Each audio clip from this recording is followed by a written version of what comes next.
¿Qué tal todos? Buenos días y bienvenidos a este panel. La verdad es que me siento muy contento y honrado de estar ante tan selectos expertos para que hablemos de este tema que es muy importante. Eh, Quisiera empezar, justito acabamos de ver una excelente presentación por parte de Indesa.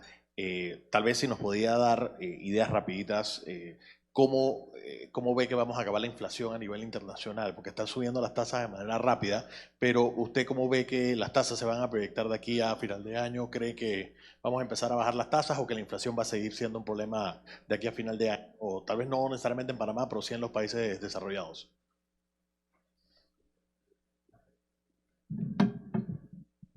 ¿Me escuchan?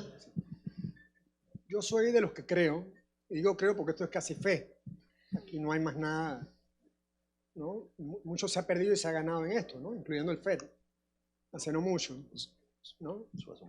Yo creo que, mi opinión es que debemos estar ya habiendo pegado como un pico a nivel internacional con las tasas. Puede que suba otro cuarto de punto o algo, pero vemos ahora la parte de los bonos de mediano y largo plazo han tenido, se mueven, pero han tenido creo que una caída en las últimas semanas, etc. Así que creo que estamos muy cerca del pico, ¿no? La pregunta es Panamá. Y Panamá se demoró la transmisión de las tasas, subió tan rápido y nuestro ciclo económico estaba tan desincronizado de eso que la transmisión de las tasas ha sido probablemente más lenta que lo que hubiera sido históricamente. Roberto Banquero nos puede comentar, ha sido un poco lenta y creo que lo que esto me dice también es que aunque allá pare el tren, probablemente aquí tiene que seguir la corrida todavía por algún tiempo, probablemente. El mercado al final decide, dependiendo del sector, cuánto transfiere de las tasas. Perfecto. Y aquí, y usted lo dijo muy claramente en su presentación, que no es fácil necesariamente predecir qué es lo que va a pasar a 5 años. Hay muchos factores que creo que varios lo vamos a estar discutiendo aquí en CADE que van a afectar esa premisa. Pero si usted podía reiterar cómo usted está viendo realmente dónde va a estar, digamos, el dinamismo panameño, dónde van a estar realmente los lugares de crecimiento. En la presentación habló de que sí, hemos crecido por efecto rebote, pero digamos, ¿qué condiciones se tienen que dar para que Panamá pueda continuar creciendo y cómo ve las perspectivas que nos están dando otros? Habló de tal vez 4%. El número exacto tal vez no es lo importante más bien es entender qué hay detrás de esos cálculos, la importancia de mantener el grado de inversión. Coméntenos un poquito para resumir de manera sucinta cuáles son esos drivers que van a estimular la economía. Mira, yo creo que hay mucho capital intelectual y capital financiero interesado en invertir en Panamá. Ahí les reflejamos una lista de proyectos que en su conjunto podía exceder los 20 billones de dólares, ¿no? Que van desde todavía proyectos energéticos, proyectos inmobiliarios, hay una demanda orgánica de más de 15.000 todos los años, o sea, somos un país en desarrollo, ¿no? Todavía con una población relativamente joven, se nos está ajustando el base, se nos está empezando a ajustar, pero todavía es un país que tiene esa dinámica. Entonces yo creo que para mí lo más importante sería el tema de las condiciones que das para que esta actividad empresarial realmente diga, este es el lugar donde estoy dispuesto a poner mi capital, quiero aumentar mis chips en este mercado a plazo. Y yo creo que tal vez para mí lo más relevante sería asegurarnos de que se den esas condiciones y parte de eso es enfrentar y tomar decisiones que todos sabemos, hemos propuesto olímpicamente, ¿no? Somos unos campeones empujando algunas decisiones críticas, ¿no? Perfecto. Bueno, ahora sí, entonces damos inicio formalmente a este panel. Quisiera agradecerles a todos por haber venido y por su interés. Consideramos que este es un tema muy relevante, sobre todo siendo un año preelectoral, porque al final de CADE siempre han salido grandes ideas. Recordemos que esta es la iteración número 57. Desde 1966 estamos haciendo CADE y ha salido grandes ideas como el Centro Bancario Internacional, lo que fue la Comisión Nacional de Valores, hoy la Superintendencia de Mercado de Valores de Panamá. Así que esperemos que estos, digamos, diálogos y estos paneles sean un pie para que en un año preelectoral sean cosas que se incluyan en una agenda país. Quisiera empezar, don Roberto, con usted, porque el tema de este panel es sobre si nosotros necesitamos más libertad económica o necesitamos más intervencionismo, pero tal vez ese tema, tal vez haya alguna falsa dicotomía en ponerlo tan contrastante. Quisiera sus reflexiones primero sobre la pregunta y qué opinión tiene usted sobre el modelo económico de Panamá. Bueno, primero quiero agradecer la invitación a CADE y a PEDE en general a este panel y a este evento. El problema, como lo veo yo, es que nosotros sentimos que la amenaza, o por lo menos es lo que todo el mundo dice, es los populismos de izquierda que han empezado a llenar América Latina. Sin embargo, esos populismos se dieron porque predaron sobre cuerpos enfermos de un capitalismo incompleto, de un capitalismo mercantilista importante. Y este país posiblemente es uno de los que se gane el premio del capitalismo de amiguetes más grande recientemente. La palabra amiguetes la puso de moda mi amigo Guillermo Chapman, que eso es lo que viene del inglés del crony capitalism. Pero aquí en este país, detrás de cada empresa, o detrás de muchas empresas, hay un arancel, hay un contrato con la nación, hay una cuota, y sobre todo procesos larguísimos, burocráticos, para acceder a las oportunidades económicas. Claro, los que están adentro, que ya tienen los permisos, que ya conocen el bombero, ya conocen a quién hay que visitar, tienen una ventaja sobre el capitalismo abierto. Y eso precisamente yo creo que es la tragedia de este país. Y por eso no tenemos el crecimiento del sector empresarial, porque lo que tenemos es que precisamente voltear la mesa. El famoso diálogo de junio o julio del año pasado, con toda su improvisación y su locura, le puso el dedo a la llaga. Dijo, aquí el problema es que la medicina, los alimentos son altos. Ellos no saben por qué son altos, pero nosotros sí sabemos por qué son altos. Y entonces, ¿qué pasa? Que nos hemos ofuscado, por buscar una palabra por lo menos políticamente correcta, para no hacer la separación entre un capitalismo abierto, entre un empresario, y como decía Bobby Ayman acertadamente, un hombre de negocios. Aquí cualquiera que pone una empresa y tiene un contrato con el Estado porque es amigo del diputado fulano es un empresario. Y los verdaderos empresarios no salen a decir, oye, respeto tu contacto, pero tú no eres un empresario. Al contrario, rápidamente lo hacemos miembro de APEDE o miembro del CONEP. Entonces yo creo que lo primero que tenemos es que ir separando la mala hierba del trigo y empezar a luchar por una verdadera apertura. Apertura burocrática, si tú quieres, podemos empezar. Pero como dije, el que ya está dentro, que ya tiene los registros sanitarios, que ya ese tiene una ventaja competitiva. Entonces, ¿qué pasa? En el momento en que tú no puedes aumentar la oferta, que es la única forma en que tú vas a poder bajar los precios, entonces el sistema está donde está y la gente con toda razón se queja de que los empresarios pues son unos acaparadores, etc. Con toda la razón. Anoche decía alguien que es que el sector privado no tiene un mensaje.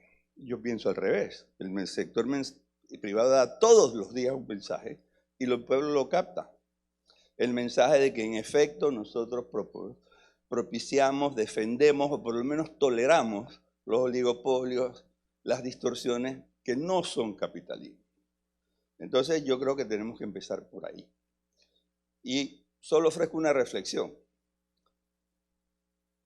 Venezuela, Nicaragua, todos los países que hoy día están en esos populismos no eran capitalismos rebosantes, abiertos y brillantes. Anoche Axel Kaiser lo dijo. Chávez no fue el tipo que acabó a Venezuela. Venezuela había tenido un deterioro de sus libertades empresariales y económicas de tan lejos como 1975. Es más, a partir del 75, cuando se nacionaliza el petróleo venezolano, empieza mucho más la pérdida de libertades económicas a favor de los privilegios al Estado. Yo vi una vez un estudio en que decía cómo el Bolívar fue pasando de 4.30 a lo que era pues en el año 2000, 2008 o 2020, justamente con la entrada del Estado a controlar el petróleo. Entonces el problema no son los que están allá, no es ni siquiera Suntrack, no son los izquierdistas de aquí, porque esos son parte del mismo modelo mercantilista. ¿O es que acaso llamarse Sindicato Único de Transporte de la Construcción no está implícito un concepto mercantilista?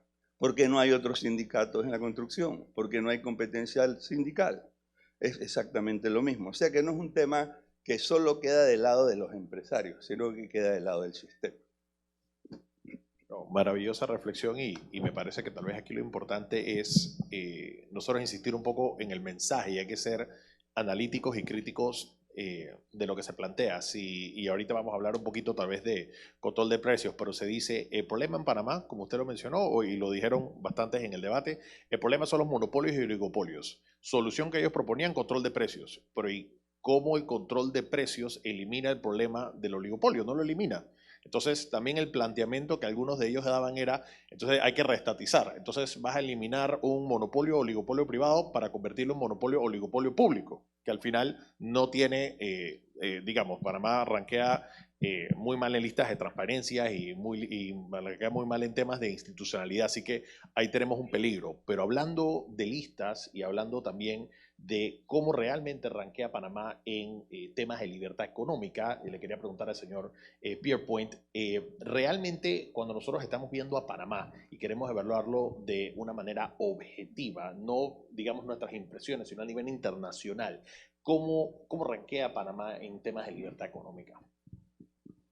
Bueno, ante todo, gracias a Pede por brindarme la oportunidad de hablar de un tema que para mí es vital para el futuro de nuestro país.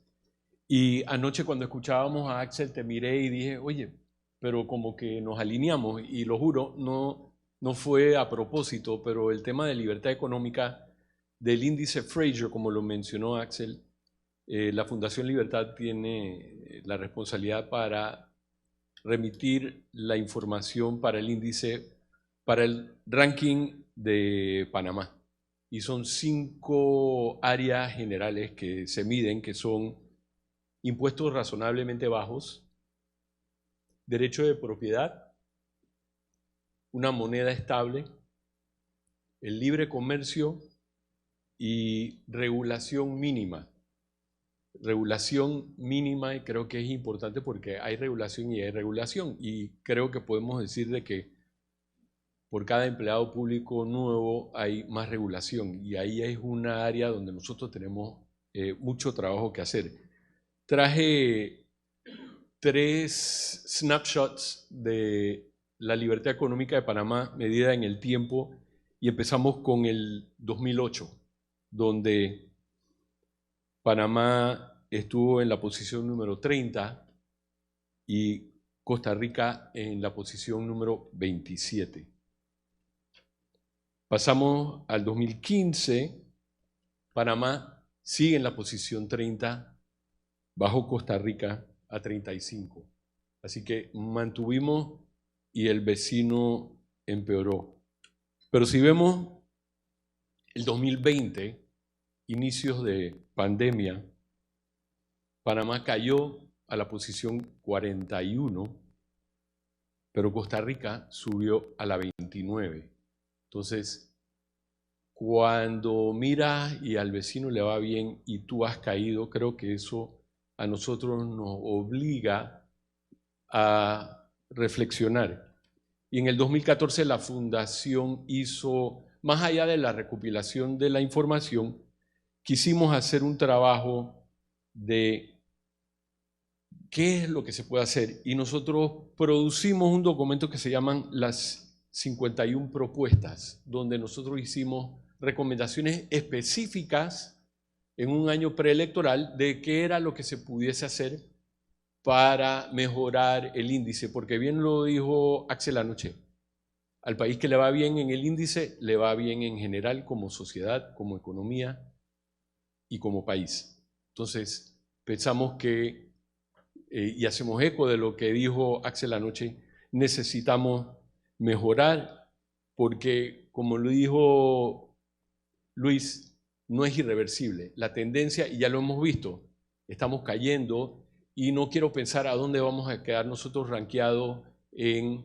futuras mediciones y en qué posición vamos a quedar, porque la tendencia no es favorable. Gracias, y de verdad que ayer cuando estábamos en la cena con Axel Kaiser, creo que lo que más me llamó la atención que él mencionó fue que él lo dijo de una manera tan sencilla y tan, digamos, accesible para que las personas lo pudieran entender.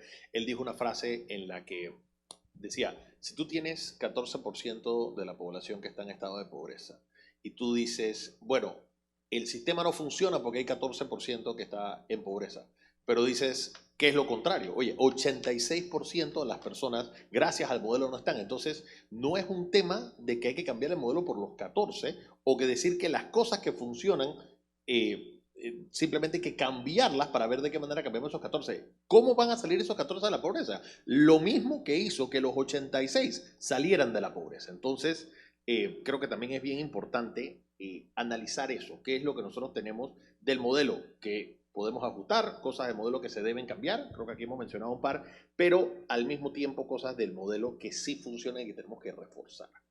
Quería entonces ahora, ¿quería comentar algo más? No, y la tendencia, como dije, una tasa de informalidad del 48%, subsidios por 1.6 mil millones hacia la alza, una deuda de 44 mil millones hacia la alza y una relación PIB-deuda del 57% hacia la alza, no augura muy bien para lo que es nuestra posición en el índice en los años futuros. Ciertamente. Quisiera ahora darle la palabra a don Francisco, perdón.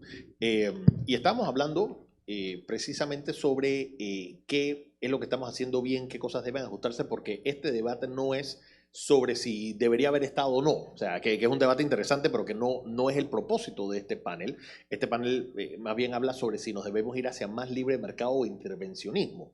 Y tal vez lo importante es empezar por preguntar qué es lo primero, lo que dice la ley y la Constitución y qué es lo que se hace en la práctica, y de ahí empezar a reflexionar cuáles son las cosas que se deben ajustar hacia más regulación o intervención o hacia más libre mercado. Le cedo la palabra. Gracias a Pede por haberme permitido participar en este conversatorio.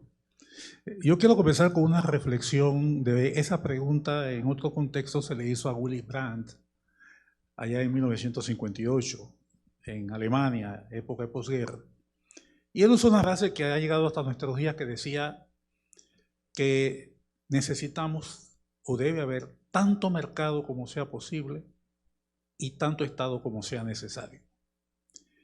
Y yo creo que esa frase de hace más de 60 y tantos años sigue teniendo vigencia. Como dijo Derek, no se trata de Estado versus sociedad, yo creo que son partes complementarias de mercado versus Estado, no, son partes complementarias de la sociedad moderna. Y eso es tan así que el artículo 282 de la Constitución es un artículo lapidario que me voy a permitir leerlo, que dice así: el ejercicio de las actividades económicas corresponde primordialmente a los particulares, pero el Estado las orientará, dirigirá, reglamentará, reemplazará o creará. Mira la magnitud del espacio que se reserva el Estado en la Constitución, según las necesidades sociales y dentro de las normas del presente título, el título 10 de la Economía Nacional. ¿Con qué propósito? Con el fin de acrecentar la riqueza nacional y de asegurar sus beneficios para el mayor número posible de los habitantes del país. Y continúa. El Estado planificará el desarrollo económico y social mediante organismos o departamentos especializados cuya organización y funcionamiento determina la ley. En los siguientes artículos, que son varios y los invito a que lo lean, realmente el espacio que se reserva el Estado para participar en la economía es amplio, pero es acotado. Puede entrar para ver cosas de monopolio, puede entrar para intervenir cuando haya necesidades no atendidas, puede crear empresas, puede asociar empresas Está muy bien definido. Sin embargo, lo que nosotros estamos viendo es que la intervención del Estado, en este caso del gobierno, no se ajusta al mandato constitucional. Entonces tenemos intervención del Estado distinto a lo que la Constitución le autoriza. ¿Cómo sucede esto? Vamos a verlo un poco. ¿Por qué necesitamos Estado? Porque el mercado por sí solo tiene fallos y necesitamos a alguien que entre y regule, active, lo facilite. Eso lo hace a través, como dice la Constitución y como dicen los escritores, los expertos, a través de dos mecanismos: agencias especializadas y justicia. Sin embargo, tenemos que las agencias especializadas en Panamá que deberían hacer ese papel o no existen o no cumplen su labor. Y no quiero hablar de la justicia. ¿Cuán difícil es lograr un fallo judicial que ponga los contratos en su debida perspectiva y que proteja los derechos de los que han firmado? No quiero entrar, pero yo creo que entonces lo que tenemos es que las providencias legales existen, sin embargo la vivencia que el ciudadano panameño está enfrentando no son exactamente lo que queremos. ¿Por qué pasa eso? Aquí dijo una cosa Luis y yo también quiero mencionarla también. Hay fallos de mercado, los oligopolios, los amigos. Algunas partes no pueden honrar lo pactado, hay un fallo de empresas o no quieren. Y una cosa, los mercados no generan equidad, generan eficiencias. Entonces, en ese contexto también tenemos fallo del Estado. El Estado tiene fallo y el principal fallo que tiene el Estado es que la clase gobernante tiene sus propios incentivos, que no necesariamente son los del bien común. Se supone que las autoridades tienen que ejercer el poder en función de la mayoría, sin embargo, quedan ellos haciendo en función de sus grupos de poder que representan. Y se divorcian de esa obligación de la mayoría. Entonces, hay incentivos y hay responsabilidades de quienes ejercen el poder y aquí es donde empieza el gran fallo. Esas autoridades que están constituidas para hacer que se cumplan los mandatos constitucionales quedan actuando en beneficio propio. Si el Estado interviniera dentro de las normativas que la ley establece, qué bueno que interviene. Lo peor es que interviene en beneficio de unos pocos. Y yo creo que ese es el gran fallo. Esa es la gran dicotomía que nosotros tenemos que analizar. Y quiero ir acercándome un poco para no aburrirlos.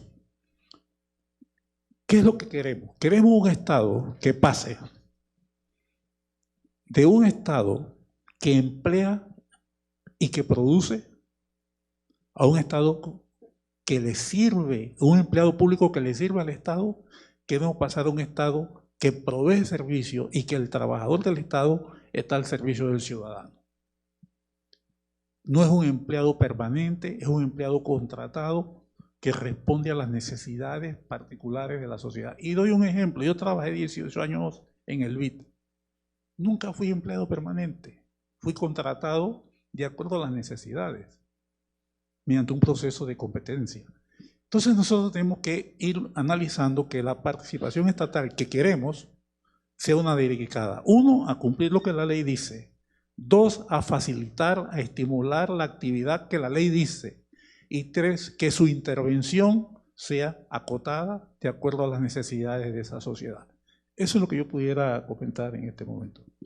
Y creo que me llevo de mensaje una cosa que es traída de los libros de texto de economía. El rol del Estado en cuanto a la intervención es cuando haya fallas de mercado que intervenga el Estado, pero el problema es que nosotros no entendemos a veces que esas fallas, a veces el mismo Estado es el que las ocasiona, y a veces tenemos una situación en donde nosotros, y lo tenemos que decir con mucha humildad y reconocerlo, nosotros no somos Austria, nosotros no somos Nueva Zelanda, nosotros no somos Dinamarca, en que sí, nosotros tenemos fallas de mercado, pero nosotros no necesariamente tenemos las instituciones, no solamente desde el punto de vista de las competencias, sino desde el punto de vista de la transparencia, que son las aptas para poder intervenir para mejorar las ineficiencias del Estado. Don Luis, regreso con usted.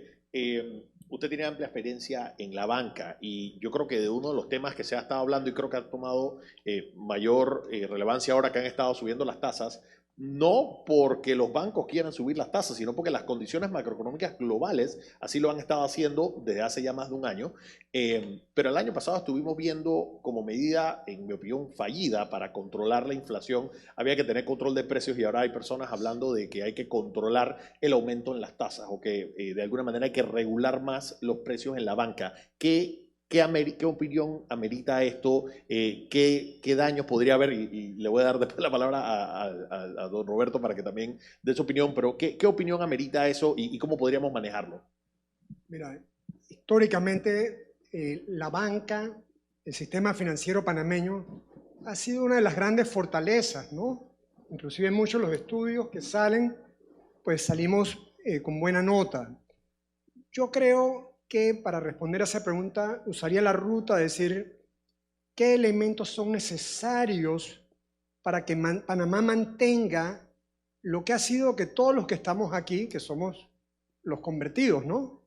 Aquí nos predicamos, pero somos los convertidos. Tal vez hay que ver el mensaje, como mencionaba Axel ayer, mucho más allá, realmente de que vivimos más allá de nuestros propios medios, porque gozamos con recursos, a diferencia de otros países que exceden sustancialmente los recursos domésticos.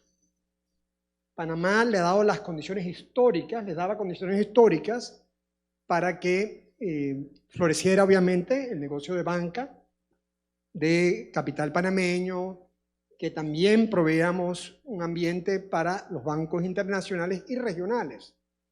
Y la preocupación mía es que este tipo de acciones, donde más allá de tener una función regulatoria de calidad, que realmente creo que es la misión central, ¿no?, a nivel del Estado en este campo, estemos pensando en hacer manejos de industria respecto a tasas.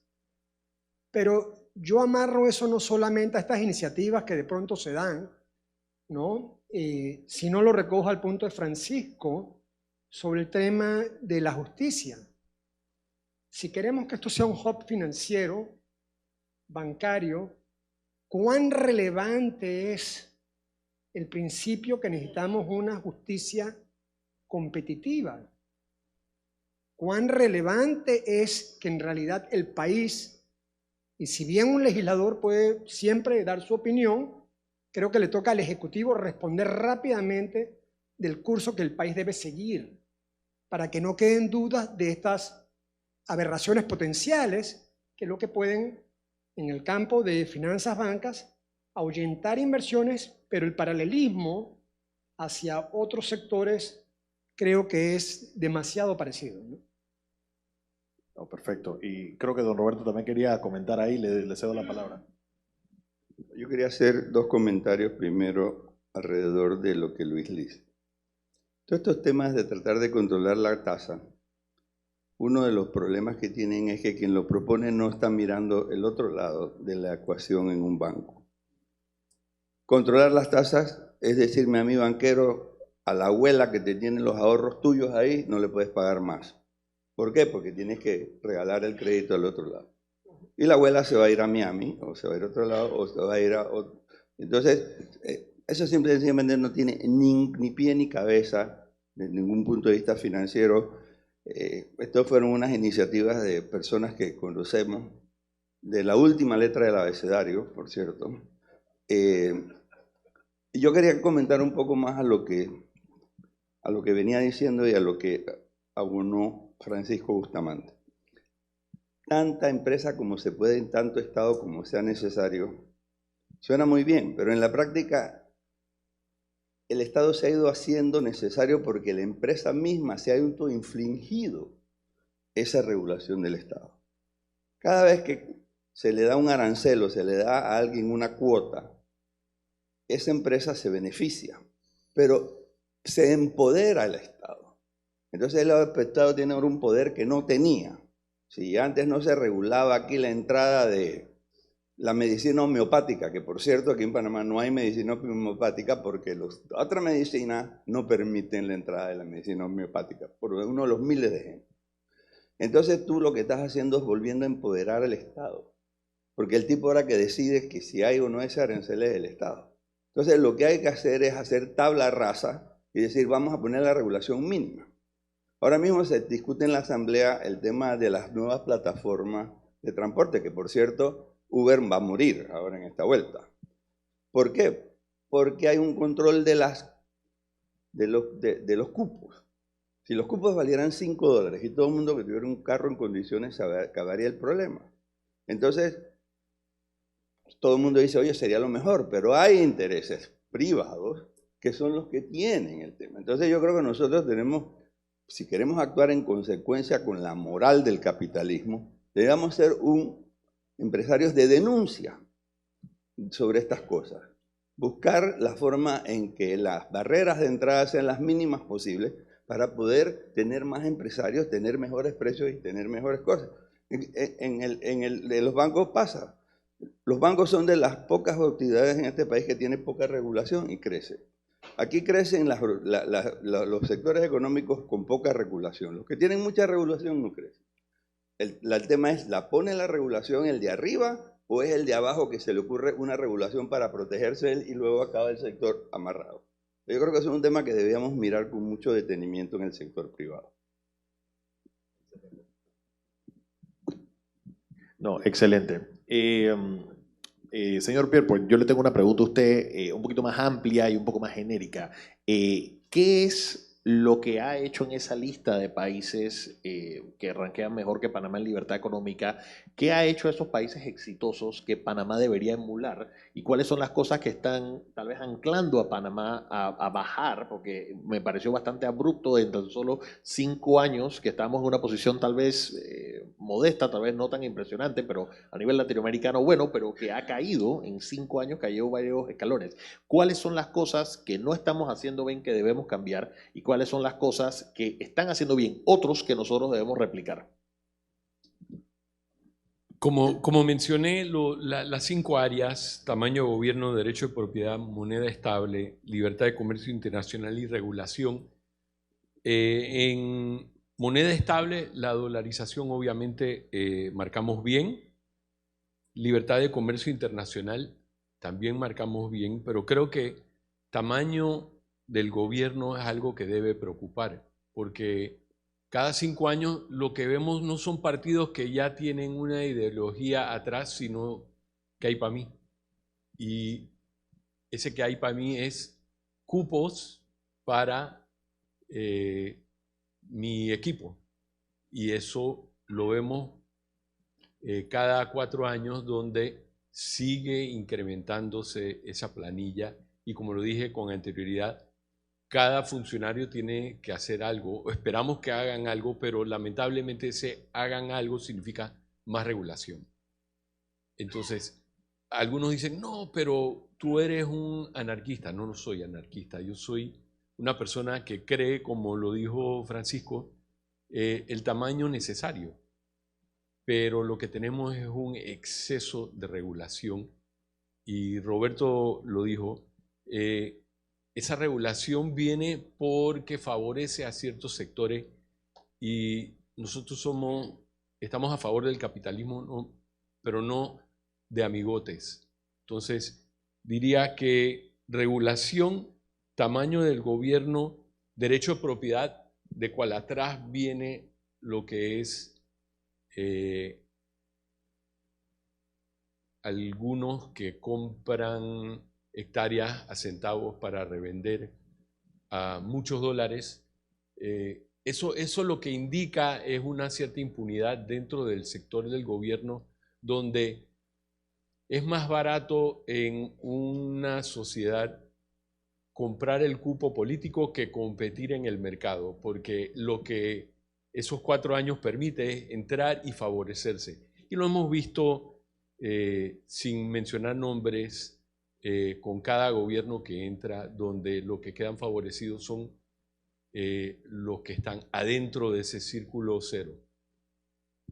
Sí, y eso me recuerda mucho una cita de Bastiat que trato de decirla cada vez que puedo, por eso quiero aprovechar la oportunidad. Él decía, la ley ha dejado ser el refugio del desprotegido para convertirse en el alma del opresor. Entonces, aquí nosotros tenemos una situación de que si nosotros queremos abogar para más intervencionismo, mayor intervención estatal, sin que esa intervención venga con un análisis formal de cuáles son las fallas de mercado y atacar no los síntomas, sino las causas raíces de los problemas, creo que al final lo que estamos haciendo es creando aún más ineficiencias y perjudicando aún más el país. Ya que de cita estamos hablando, había un político famoso que decía: para mis amigos todo, para mis enemigos la ley. Buenísimo.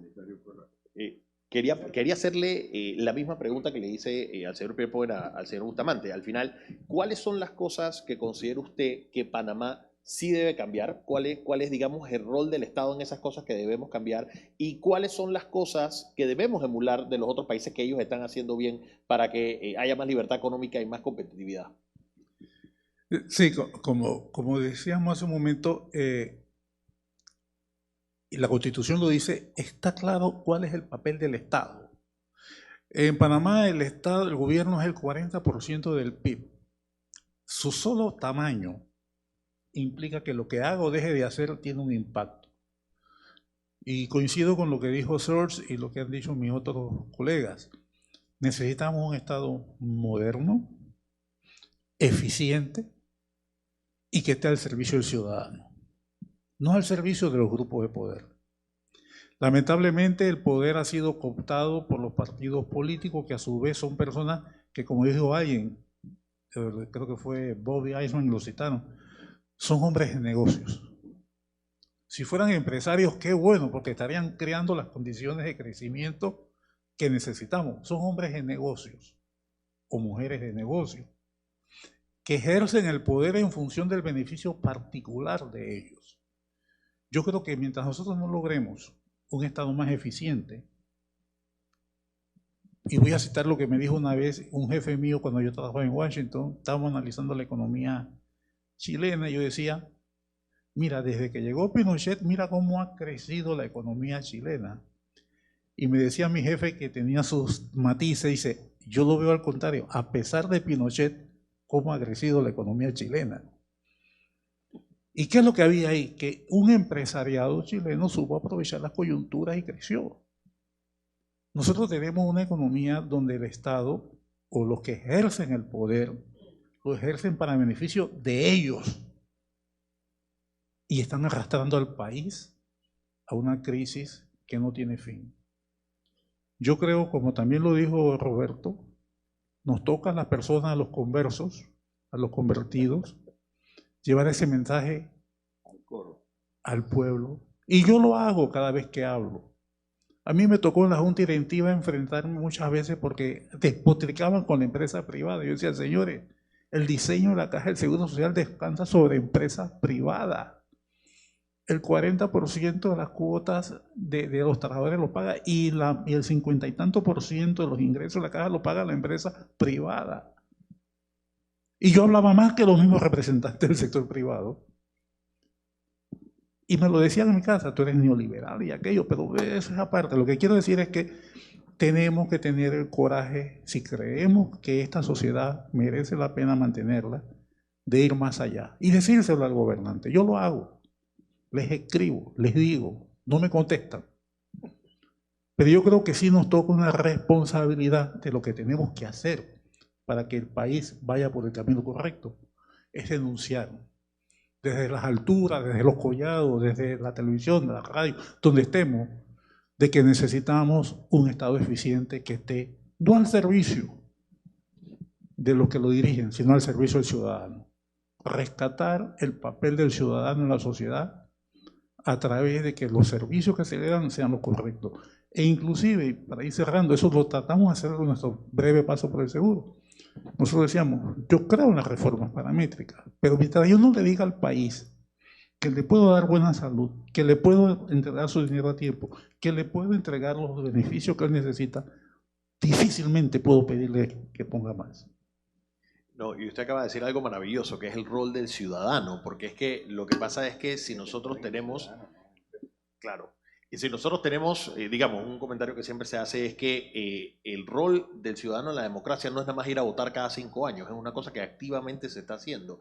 Y si nosotros vamos a criticar a los políticos que están en el poder y decir que los políticos están haciendo una u otra cosa, bueno, ¿quién votó por ellos? Y si han estado por mucho tiempo en el poder, hay personas que siguen estando votando por esas personas. Y ahí hay que transferirle parte de la responsabilidad al electorado, porque si al final lo que nosotros tenemos es que los políticos son reflejos de la ciudadanía. Entonces nosotros también debemos involucrarnos en este ejercicio democrático, pero no solo una vez cada 5 años, sino activamente. Así que gracias por sus palabras.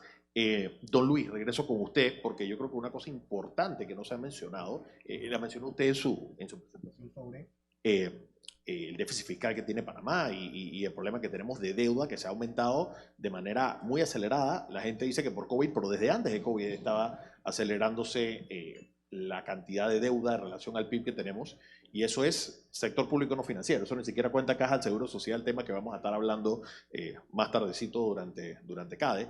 Pero aquí la pregunta es, si nosotros vamos a tener un mayor rol del Estado, un mayor tamaño del Estado, más intervención, eso también amerita mayor gasto público, eso también amerita que aumente el gasto corriente, y si no viene compensado por ingresos va a afectar entonces el déficit y la deuda. Aquí la pregunta es, ¿cuáles son entonces las preocupaciones que podría tener un inversionista extranjero que está comprando deuda de título panameño, de hacia dónde está yendo la deuda? En su perspectiva, en los próximos años, debemos repriorizar el gasto, hacia dónde debería estar dirigido el gasto público. Quería un poquito que nos reflexionara ahí. Mira, primero yo creo que el espacio fiscal se empieza a cerrar, ¿no? Panamá le está subiendo la prima y puede ser, pues tenemos hasta eso, un poquito de suerte, que baje la base para el 24.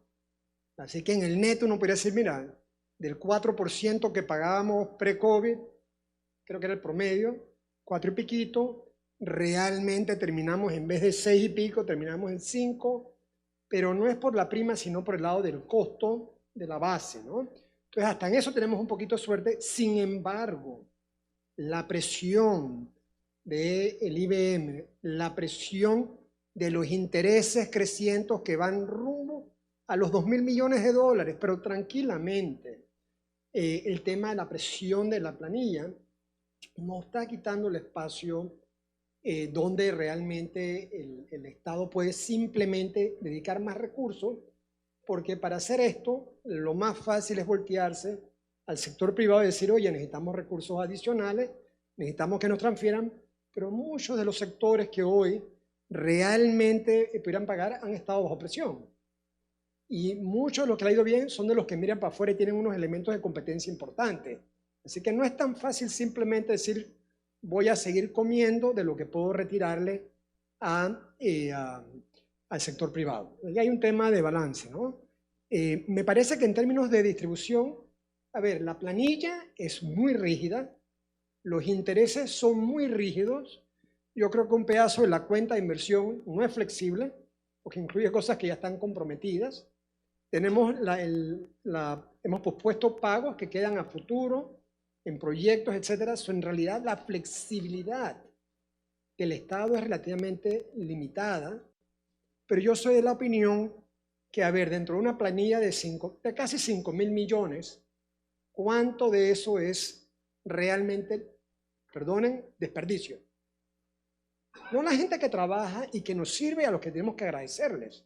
Estamos hablando de aquella parte de gente que no trabaja, que son puestos solamente políticos. ¿Hay espacio en la planilla de esos 5.000 millones? Sí. Lo mismo en el resto de los gastos del Estado.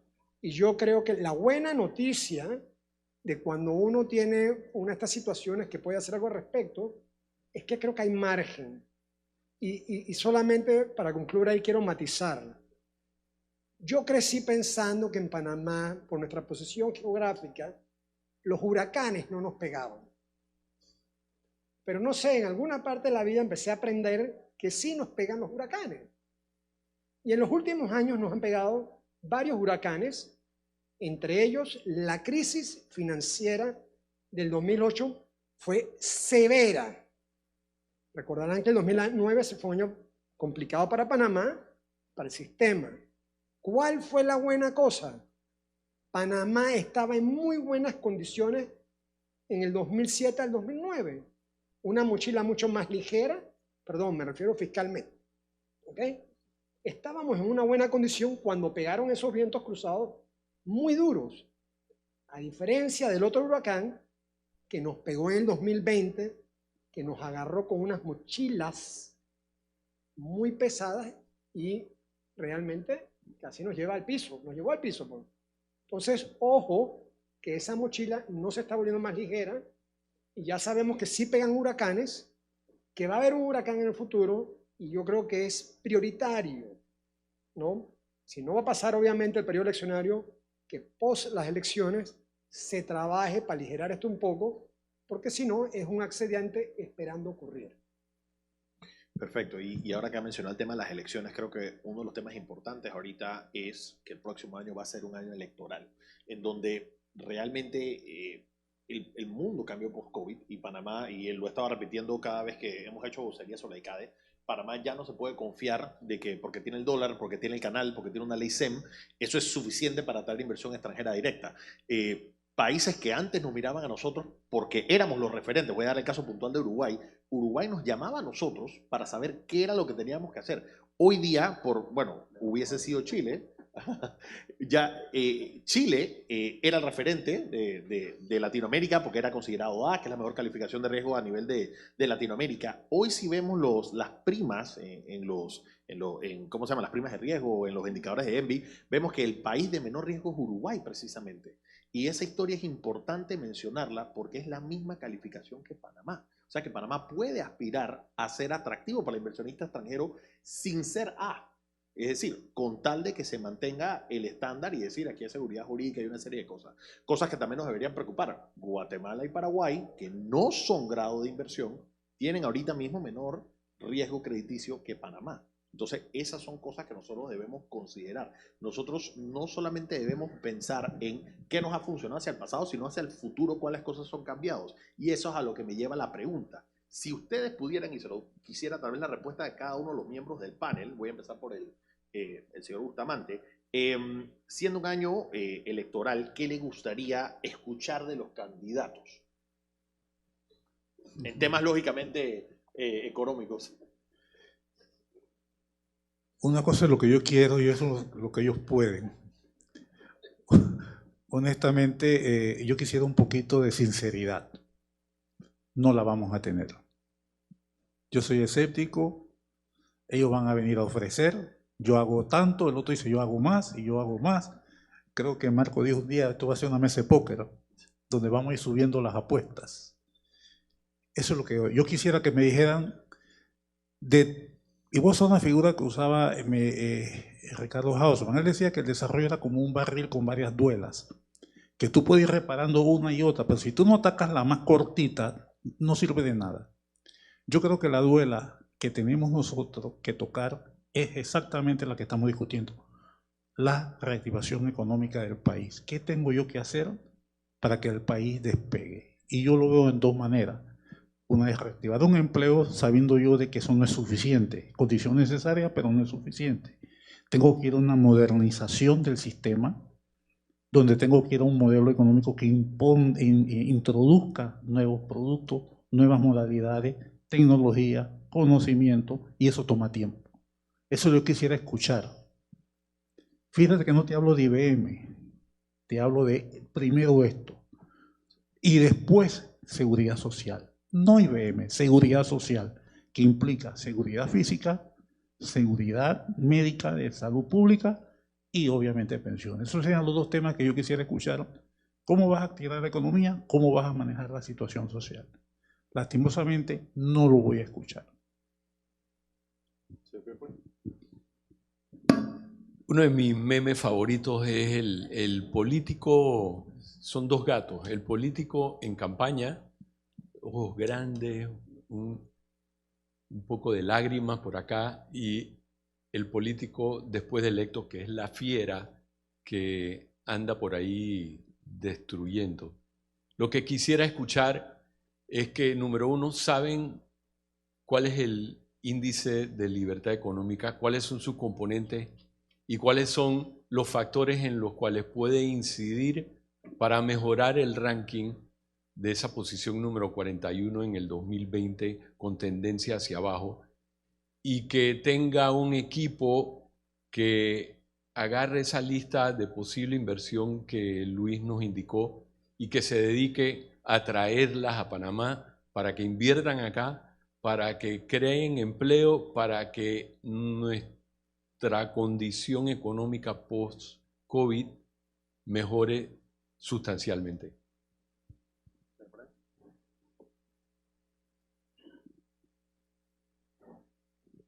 Yo voy a dar una vuelta larga para hacer una respuesta corta.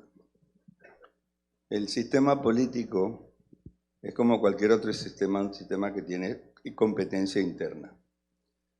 En este sistema político, que por cierto es un sistema político intervenido, nosotros hablamos de libertad económica. Hay libertad, no hay libertad económica. Y mientras que hablamos de expandir la libertad económica, estamos perdiendo las libertades políticas.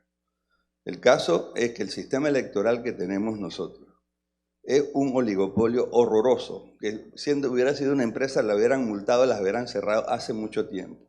Colusión, cuotas, discriminación contra el que no está en un partido. Entonces, ¿qué produce ese sistema oligopólico intervenido? Produce lo que tenemos. Los gatos y las otras y tal, lo que produce. Entonces, esos son los que van a él. Entonces, nosotros, parte del problema es ese, que nosotros en el afán de defender un tipo de libertad, hemos renunciado totalmente al resto de las libertades, entre ellas nuestras libertades políticas. Dicho lo anterior, nosotros no somos los que van a determinar el fiel de la balanza en el voto. Pero si algo pudiera mínimamente hacer, y yo creo que viene un poco de la reflexión de Luis, es que yo lo veo como más básico, y no me quiero ir más lejos que este gobierno. Este gobierno se ha pasado adquiriendo deuda para gasto corriente, y el gasto corriente no genera ingresos futuros. O sea, ¿cómo yo voy a pagar la deuda que estoy generando si la plata me la estoy tirando en unos empleos que no necesito, en unos carros que no debo tener, en unos aires acondicionados que no tengo, en unas planillas municipales que no hacen absolutamente nada ni agregan ningún valor? Entonces, si hubiera algún político que por lo menos pudiera mirar eso y decir, oye, yo tengo que invertir esto y tengo que poner mucho más plata en la inversión pública para que entonces el sector privado se monte y genere utilidades que me permitan a mí cobrar impuestos, entonces yo puedo tener un país que puede empezar a sostener su deuda. Y yo creo que eso sería la solución, un poco presionado por la condición financiera. Solo veo uno o dos candidatos que podrían tener alguna visión de eso, pero posiblemente las cosas no van a pasar en los próximos 5 años tan graves como hemos visto cómo se ha escurrido el bulto del problema de IBM, como lo han ido pasando esperando que el petardo no les estalle, y ahora quieren robarse el otro sistema para que el petardo no estalle hasta el año 2041. Entonces, sinceramente no lo veo, pero sí quisiera ver eso. Ahora, dicho lo anterior, yo tengo más fe, a pesar de todos los sesgos que tiene el sistema, que podamos elegir diputados que por lo menos a nivel de la Asamblea puedan darle cierto sentido, cierta racionalidad a la discusión que hoy no existe en ninguna de las dos cámaras. Y por supuesto, además, bendecida por un sistema judicial que necesita muchísimo de reforma también. Mira, es una pregunta, la verdad, que requiere mucha reflexión, pero yo veo este grupo, somos 100 personas, y yo me pregunto si les trajeran la llave, la banda presidencial se la vamos a poner para que usted sea el presidente, ¿cuántos de los que están aquí que entienden lo que hay que hacer aceptarían esa banda? Entonces eso siempre me lleva a pensar, ¿de verdad quién se quiere poner la banda y por qué? Lo que me lleva entonces a que ¿qué quiero ver yo dentro de los políticos candidatos? Yo quisiera ver, entendiendo que vamos a entrar en el carnaval de la oferta, ¿no? Las promesas, yo quisiera ver a alguien que tiene capacidad, voluntad, entendimiento para consensuar. no hay nadie, no hay un solo candidato ni en Panamá ni en el resto del mundo que pueda atender todos los factores más relevantes que tiene nuestro país si no llega a un consenso, a un acuerdo de Estado inclusive en algunos de los temas. De lo contrario, lo voy a terminar haciendo porque yo pienso que este es el programa, lo impongo y ya sabemos las consecuencias de eso. Y ese no es el sistema democrático. Entonces yo sí quisiera ver a alguien que tiene la capacidad de poder liderar.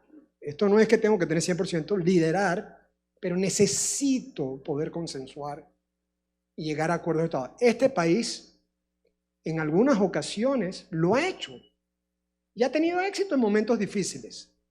No solamente en el 90, en el 89-90. Tuvimos probablemente uno de los mejores gobiernos que hemos tenido para la reconstrucción de este país.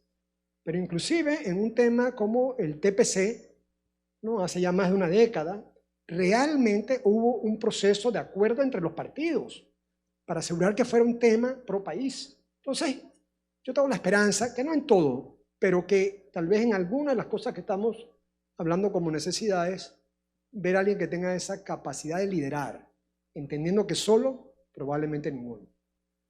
Perfecto, y ya para cerrar creo que nos cabe unas reflexiones finales, y una de las cosas que quería mencionar era, esto es una cita de Daniel Kahneman que estaba presentando ayer Axel Kaiser en la cena inaugural, que me llamó mucho la atención. Una forma fiable de hacer creer a la gente en las falsedades es la repetición frecuente, porque la familiaridad no se distingue fácilmente de la verdad. Y la razón por la cual escogimos este título, que bueno, le doy el agradecimiento al presidente de APEDE y el presidente de CADE, para que hayamos podido llevar a cabo este panel y este título del tema, que es de libertad económica. Y muy brevemente quisiera de cada uno, ¿ustedes piensan que es que se repite muchísimo, que es que el empresario es antagónico a los intereses del país? ¿Ustedes piensan que se repite mucho incorrectamente, que es que no podemos tener una situación en donde haya libertad de mercado y que eso vaya a favor del país? Breves reflexiones en los últimos 2 minutos. No, yo creo que ese es un discurso de un grupo minoritario. Yo creo que la sociedad en general reconoce el papel del empresariado por una sencilla razón: es el que genera empleo y es el que resuelve los problemas. Gremios, yo creo que es tan importante. APEDE es un modelo. Yo fui miembro de la Asociación de Usuarios de la Zona Libre Colón desde el 88.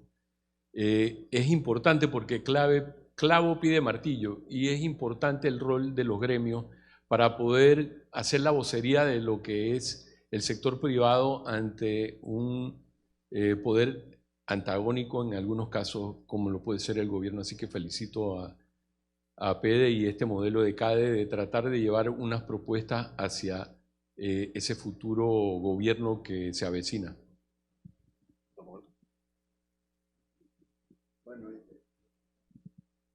El discurso de Axel Kaiser ayer trajo un montón de citas. Entre ellas trajo una cita de Deirdre McCloskey, que es una de mis economistas favoritas. Ella ha escrito una trilogía de libros sobre la dignidad, el poder de los burgueses.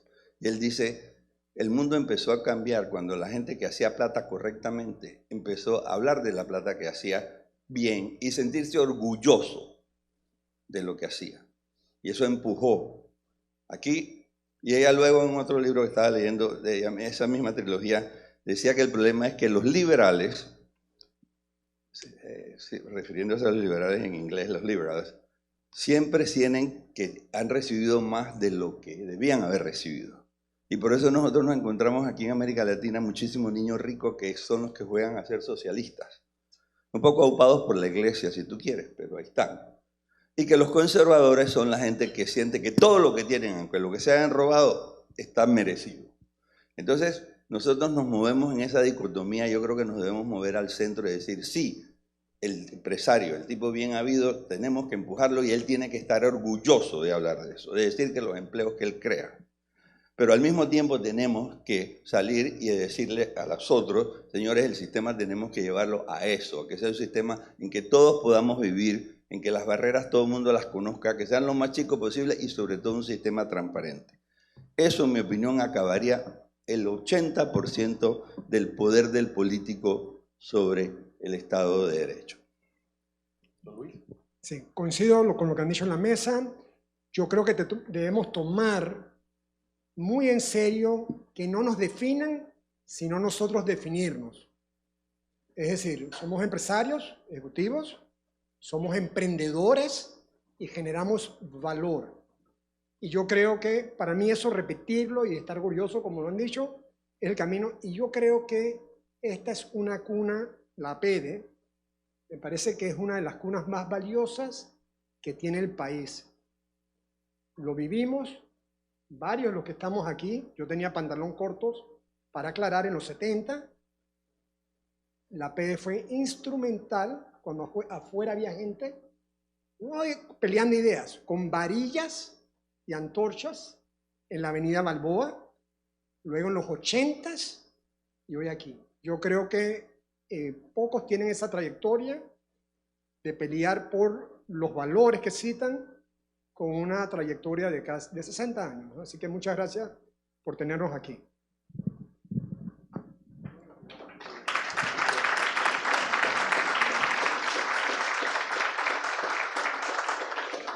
Iniciamos el periodo de preguntas. En pantalla vamos a compartir con ustedes nuevamente el código QR. Ya tenemos algunas de sus consultas con la moderación entonces de Eric Molino. Perfecto. Esta va dirigida a Luis Navarro. En tu opinión, ¿la economía panameña crecerá para el siguiente lustro? ¿Cómo se desempeña la construcción en este periodo? Mira, perdón. De nuevo, al final del día son escenarios base y lo que ocurre es lo que pasa en el futuro. Uno, para el 23, lo que dijimos es, todavía el efecto rebote continúa. Probablemente en el periodo ya mirando al 28, realmente depende mucho de las decisiones que tomemos o dejemos de tomar. Sin embargo, hay un proceso de inercia hacia adelante.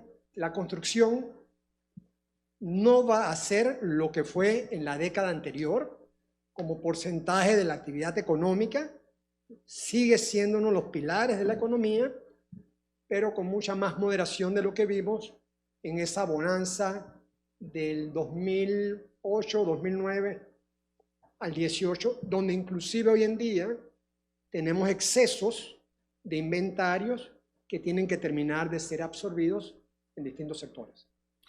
Y bueno, la pregunta era para usted, pero me permito también un poquito agregar ahí. Concuerdo totalmente con el tema de que pensamos que esa va a ser la panacea de crecimiento, que simplemente con tal de que haya construcción y construcción y construcción, eso tiene un crecimiento decreciente. Es decir, al principio cuando nos hace falta, el crecimiento que se agrega va a generar muchísimos empleos, muchísima movilidad, aumenta la capacidad productiva del país. Pero no debemos asumir que ya con construcción se acaba. En algún momento se acaban la necesidad de las carreteras y los puentes. Ahora, yo creo que también un punto importante es el tema del flujo de caja, porque el Estado lamentablemente se atrasa en el pago de muchos proyectos. Entonces, queremos transmitirle la carga a las empresas de construcción para que hagan obras y para que terminen las obras a tiempo, pero la contraparte no está cumpliendo con su parte. O sea, hay muy pocas cosas que se le pueden exigir al Estado. Y una de esas es, págame cuando te construyo. Entonces, ahí nosotros tenemos que también replantear. Están ahorita temas como, por ejemplo, asociación público-privada, que yo espero eso ayude muchísimo, no solamente en la construcción, sino en otros sectores, a que sí dinamice muchísimo más la economía. Esta pregunta es general, así que cualquiera que esté interesado en contestarla la puede hacer.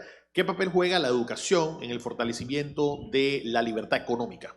Yo creo que en COVID nosotros vimos, y esto es algo general, en la encerrona con educación remota, educación entre comillas, vimos la situación monopólica número 1 del Ministerio de Educación y lo malo que es. Uno sabe que los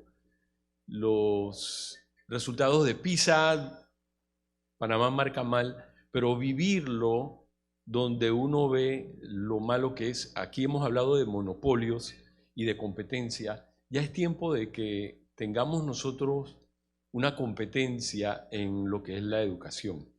Esa masa administrativa que absorbe la mayor parte del presupuesto y donde el educador lo que da en muchos lugares no se puede llamar educación.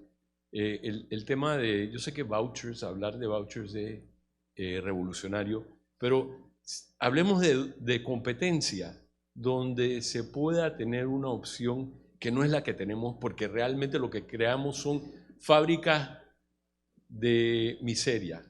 Las escuelas de hoy día no están preparando a nuestros ciudadanos para lo que son los retos del siglo XXI. Necesitamos competencia.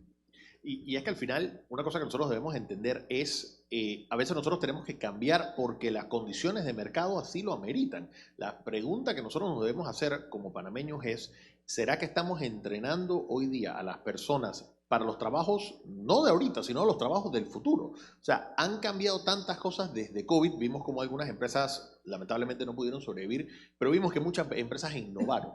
Y esa innovación debe también permear el sector educativo, sobre todo en el sector público educativo, en donde nosotros lo que tenemos que hacer es ver de qué manera fortalecemos esa competencia, no solamente en cuanto a la escogencia de dónde puede uno como padre de familia llevar a sus hijos, sino también de que el contenido y el pensum académico refleje realmente qué es lo que está meritando el mundo. ¿Alguien más quisiera comentar sobre esta pregunta? Solo brevemente, en efecto, hay educación y hay entrenamiento. Yo creo que estamos faltando muchísimo en el entrenamiento, pero fundamentalmente en la educación, en amoblarle la cabeza a los muchachos de una forma que puedan desarrollar un pensamiento analítico, un pensamiento racional. Y bueno, estamos hablando de intervención del Estado. No hay sector más intervenido y más desastroso que la educación. Entonces tenemos que desintervenir ese sistema. Para empezar, aquí a mí, para hacer vender valores, tengo que hacer una licencia y hacer educación continuada, pero el tipo que le enseña álgebra a mi hijo no. Entonces, simple y sencillamente el gobierno ha cedido a las presiones laborales, sindicales de los educadores, y eso tiene de alguna forma que cambiar. Y yo creo que en esa línea estamos muy atrasados. Ya vimos lo que puede hacer ChatGPT, ya vimos el trabajo en los call centers que hace un bot, y me comentaba un amigo hace unos meses atrás que su gerente de seguridad informática está en Holanda. No su asesor, su gerente. Trabaja permanentemente allá y desde allá realmente da el soporte. Entonces yo creo que tenemos que prepararnos para toda esta vuelta de innovación y disrupción que ya vivimos. Señor Bustamante, ¿usted quisiera hablar también sobre esta pregunta? Yo creo que hay consenso en el que no estamos preparándonos para el futuro. Yo siento que los educadores se han vuelto parte del problema. Es un gremio, otro grupo de poder que funciona para sus beneficios, no para el ciudadano. Y mientras no cambiemos esa concepción del Estado, que no es que son empleados del gobierno, sino que son servidores del ciudadano, mientras no logremos ese cambio, vamos a seguir teniendo grupos de poder que están dominando cada una de las instituciones y trabajan para ello. Ese es un punto que hay que trabajar. Y tal vez un tema sobre la educación. Ayer estaba hablando Axel Kaiser de que creo que nosotros estamos enfocándonos mal en el problema, porque siempre se habla de desigualdad, cuando la desigualdad es relativa. El problema no es la desigualdad, el problema es la pobreza. Porque si, por ejemplo, viene, y dio un ejemplo que me encantó, si viene Elon Musk o si viene Jeff Bezos a decir que viene a invertir en Panamá y que la nueva casa matriz de Amazon, la nueva casa matriz de Tesla va a ser en Panamá, por supuesto que va a aumentar la desigualdad, pero yo no creo que nadie diría que eso sería malo para el país que venga esa inversión, porque se van a generar empleos y que esas personas quieran hacer las inversiones en el país van a ser importantes. Entonces, el problema no es que haya desigualdad. El problema es, uno, ¿qué causó la desigualdad? ¿Cuál es la causa raíz de eso? Y lamentablemente creo que lo hemos hablado, no solamente de este gobierno, sino de pasados. Vemos una circunstancia en la que el que está generando desigualdad son las intervenciones del Estado y son las reglas que el Estado hace para beneficiarse de ello. Esa causa raíz de la desigualdad sí hay que atacarla.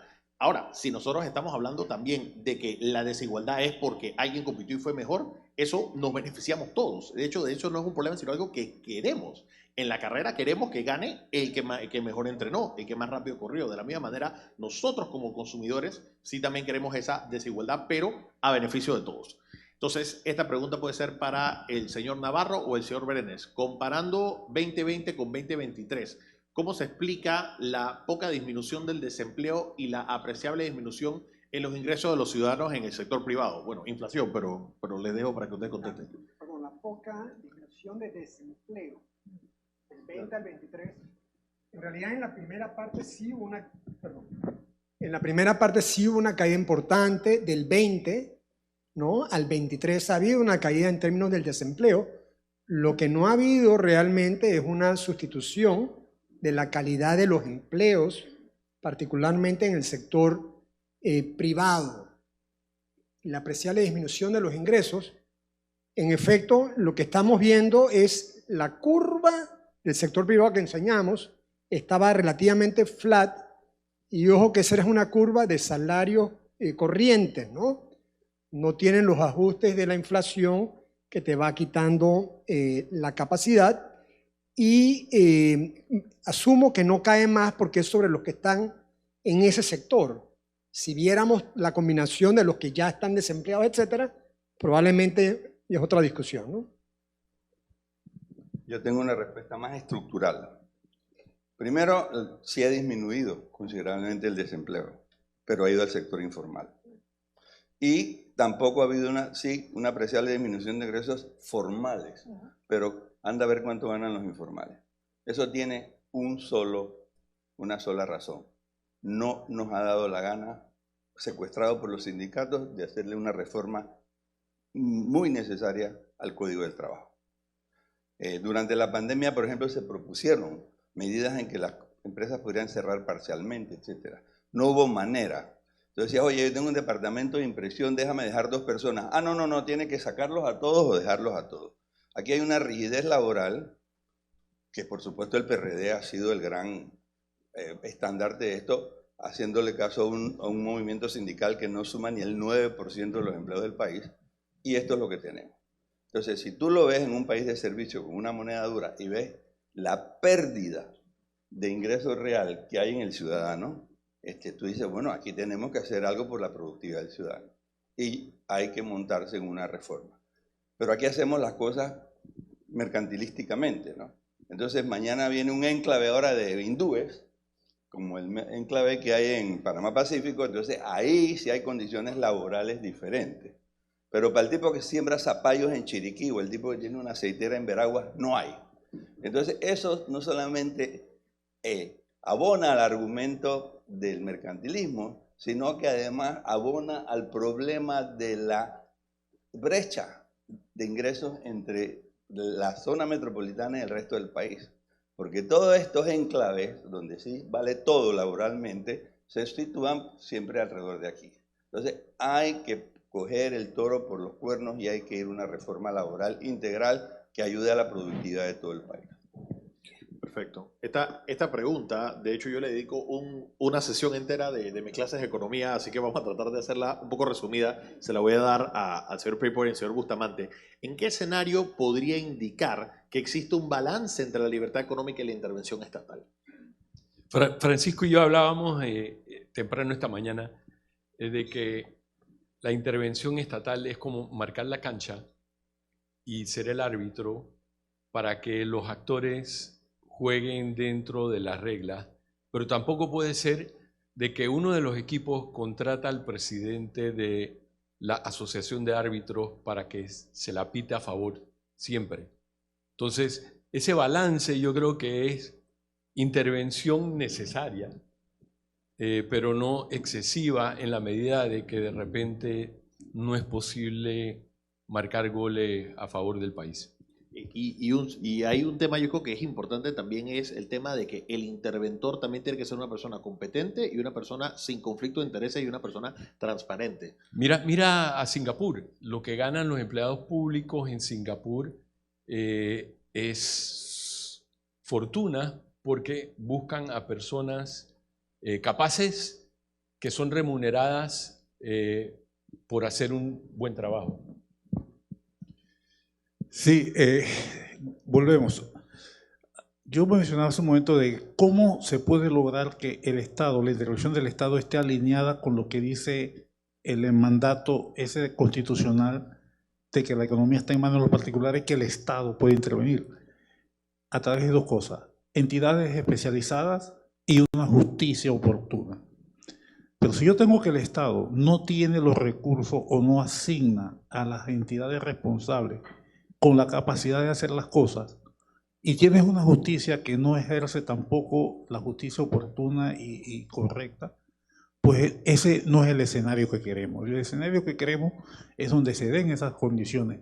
Y particularmente lo podemos ver en que, y voy a dar un ejemplo, yo tenía, cuando estaba en el seguro, que manejar 10.000 millones de dólares.